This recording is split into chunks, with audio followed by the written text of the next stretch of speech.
Caitlin Clark and Angel Reese, right? Yeah. They're going back and forth. And Jamil Hill says by the time Angel Reese is done, she's going to be the Michael Jordan of WNBA. She said about Angel Reese? She said Angel Reese, by the time she retires, can you pull up this quote?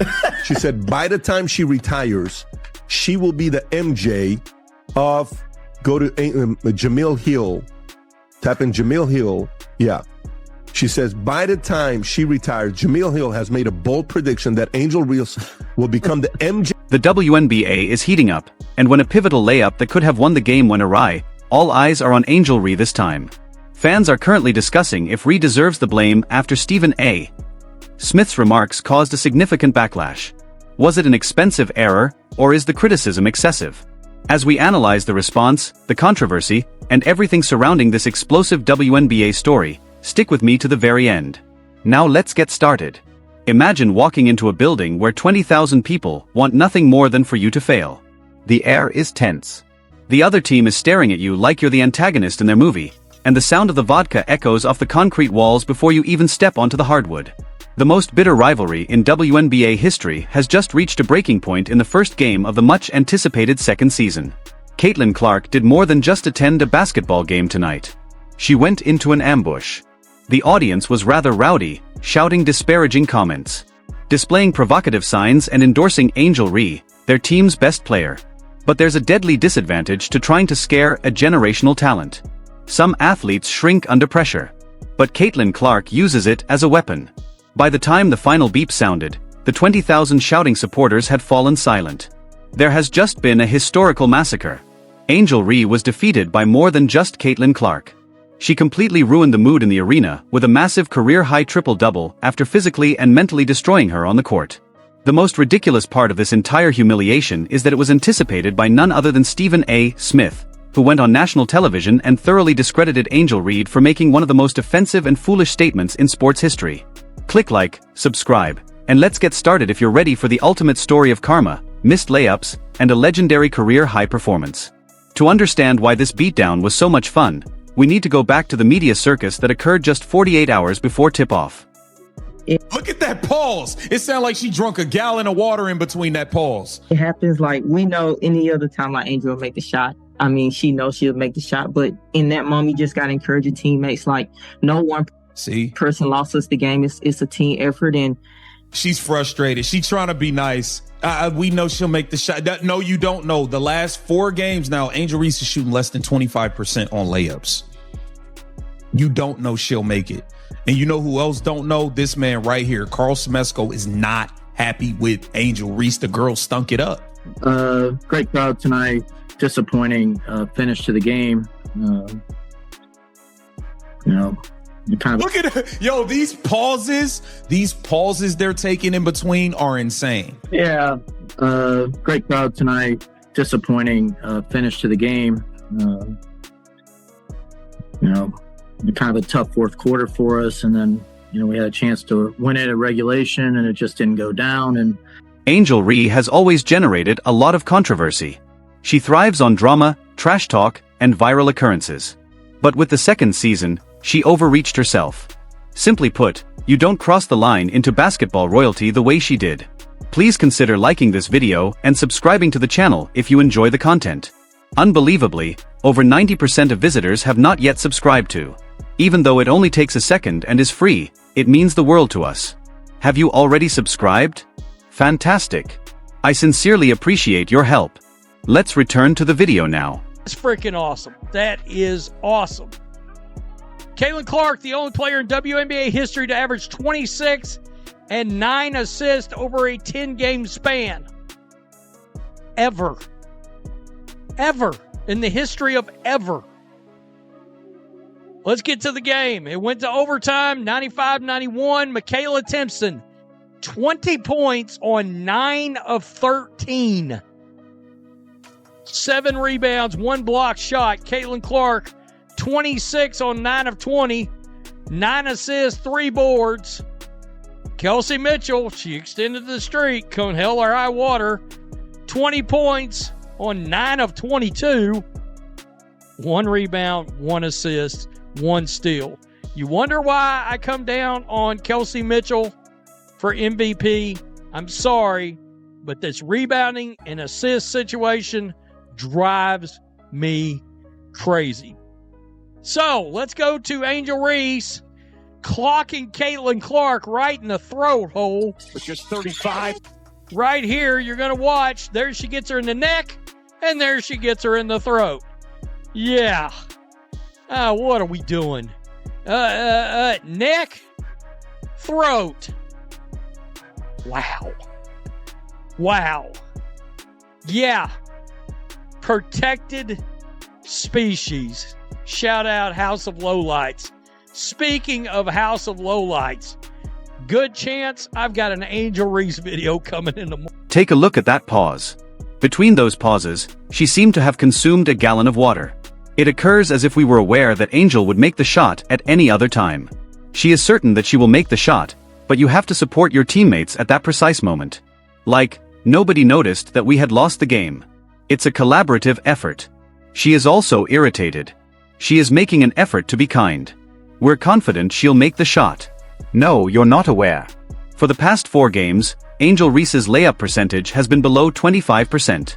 You have no idea if she will survive. And who else doesn't know? Carl Semesco, this man, is not pleased with Angel Reese. The girl did a terrible job. It's a really nice audience tonight. Unfortunate way the game ended. You know, take a look at the pauses they're taking in between are crazy. Yes. It's a really nice audience tonight. The game's conclusion was disappointing. We had a difficult fourth quarter, and we had a chance to win at regulation, but it simply didn't go down. During a pre-game press conference, Angel Reese looked directly into the cameras and candidly compared her brand influence and competitive spirit to Michael Jordan. You heard correctly. By comparing her abilities to that of the greatest basketball player in history, she gently hinted that she, not Caitlin Clark, was the true face of the league. The internet erupted, but nobody reacted quite as vehemently as ESPN's Stephen A.Smith.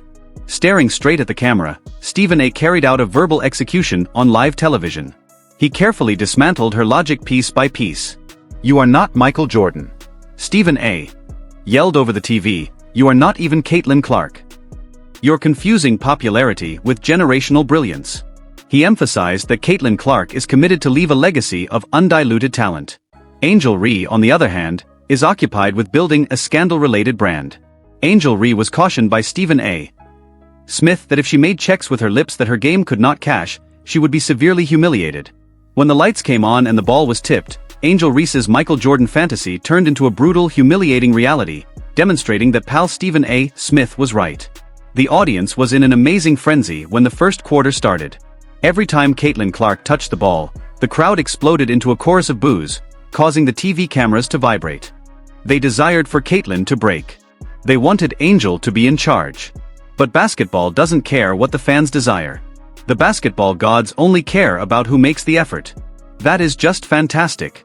That is fantastic. The only player in WNBA history to average 26 points and 9 assists over a 10-game period is Caitlin Clark. Never. Ever since the beginning of time. Now let's play the game. Overtime 95-91 was reached. Michaela Timpson scored 20 points on 9 of 13. 1 block shot and 7 rebounds. On 9 out of 20, Caitlin Clark is 26. 3 boards and 9 assists. Kelsey Mitchell continued the run. Come hell or high water. 20 points out of 22. 1 steal, 1 assist, and 1 rebound. You may be wondering why I think Kelsey Mitchell should win MVP. I apologize, but this assist and rebounding issue is driving me insane. Let's go on to Angel Reese, who scored just 35 to put Caitlin Clark square in the throat. You're going to watch right here.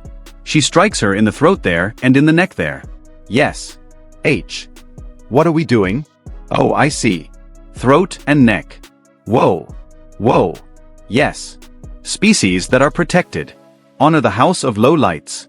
Regarding the House of Low Lights, there's a good possibility in the morning I will have a video with Angel Reese. Angel Reese emerged in an effort to support the Michael Jordan comparisons. She was adamant on having the ball in the post. She tried to scare her way to the brink. She was so preoccupied with completing the highlight clip that she forgot how to play basic basketball. In just 6 minutes, Angel missed 3 consecutive wide-open layups. It was quite challenging to watch. Bro, Clark is laughing at Angel Ice.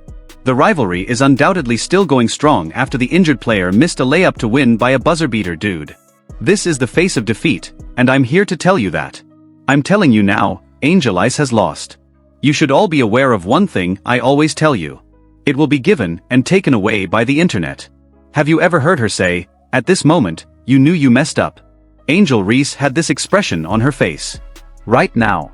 She was aware that for the following 48 hours, the basketball community would make fun of her. That's precisely what took place. And it was very awful. After the damn game, Angel didn't talk to reporters. Take me through that fourth and overtime, please. They received a score of 3,119. By the end of the game, what had changed? Could you say that again?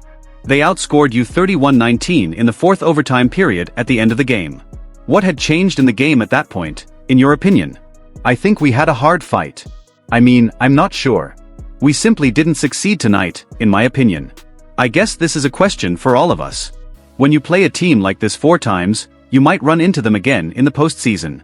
What, I suppose, can you learn from a loss like this? That's exactly where we are. I am aware that tonight didn't turn out the way we had hoped, but we did show some fight and had some plays down. And even though we didn't win, I believe there is some promise that we can defeat a squad like that if we had a full team together, even with the roster we had tonight. My friend, what happened next ought to be added to the Basketball Hall of Fame. In addition to taking over the game, Caitlin Clark completely redesigned the matrix. While Angel was missing layups, Caitlin was working in the fourth dimension. To start the attack, she silenced the front row with a 35-foot logo. Then she started threading passes through the defense that defied human geometry. She was hitting her teammates precisely in stride and earning assists at a rate that the statisticians were desperately striving to match. But Caitlin was doing more than simply scoring and passing. She was doing the filthy work. By jumping into the paint and stealing rebounds from bigger players, she was showing Angel Ree what true grit and drive looked like. By the middle of the third quarter, the unimaginable had come to pass. The picture flashed on the screen. Caitlin Clark had set a lifetime record with her incredible triple-double. Passing it is simply allowing them to match and remain matched. We saw it, I believe, a lot more than we otherwise would have. Greetings, coach. This is Annabelle Ryder from Decarish. Just wondering if there are any other next steps that you guys are particularly focusing on going forward, because you just noted that it's sort of refreshing how you guys respond to zone defense. There are a lot of good things that happened today, and Alicia and Angel Ryan were kind of there to comfort. After Angel missed that shot, what message did you send her? Yes. After Angel smoked the game and the layup, what message did you give her? Laughing. All we had to do was go on to the next play. We didn't run the one screen that was meant to be there, and we kind of forgot about it, but that's what we did. However, we told those two to really crash the boards and give us another chance after Ree took the shot, and they both fulfilled our requests exactly. Then, near the conclusion of the game, we had 2 looks that could have won it for us, but they rolled out solely because he's angry. They simply rolled out when we had 2 looks toward the conclusion of the game and 2 layups. He's furious. A bit of a bummer. And just to follow up, how much of an impact would the absence of Jordan Canada in today's match have had on the result? Yes, that does occur. You have to make do with what you have, and I believe that today's players provided us a fantastic opportunity to win. We are practically 1 possession away from winning the game against an excellent team that has been performing exceptionally well.